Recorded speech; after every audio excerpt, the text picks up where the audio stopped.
আগতেও কৈছোঁ, বিশ্বাস কৰক বা নকৰক, আমাৰ লগত দুজন এঞ্জেল থাকে। আপোনালোকে যেতিয়াই তেখেতসকলক নিজৰ সহায়ৰ কাৰণে বিচাৰিব, তেতিয়াই তেখেতসকলে আপোনালোকক আহি সহায় কৰিব। চ' আজি মই এজন এঞ্জেলৰ কথা ক'ব ওলাইছোঁ। তেখেত হৈছে মাইকেল। আপোনালোকে যেতিয়াই কিবা বিপদত পৰে, যেতিয়াই ক'ৰবাত ফচি যায় বা ক'ৰবাত গৈছে, একো ৰাস্তা বিচাৰি পোৱা নাই, ভয় হৈছে, অকলে থাকিব পৰা নাই, সেইখিনি সময়ত আপোনালোকে একো কৰিব নালাগে।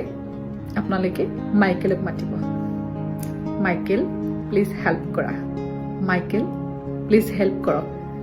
আপোনালোকে যেনেকৈ এজন ভাল বন্ধুক নিজৰ হেল্প বিচাৰে, মানে এজন বন্ধুক যেনেকৈ আপোনালোকে সহায় কৰাৰ কাৰণে কয়, ঠিক তেনেকৈ আপোনালোকে মাইকেলকো কৈ চাবচোন, আৰু কি মিৰাকল হয় মোক ক'বলৈ নাপাহৰিব।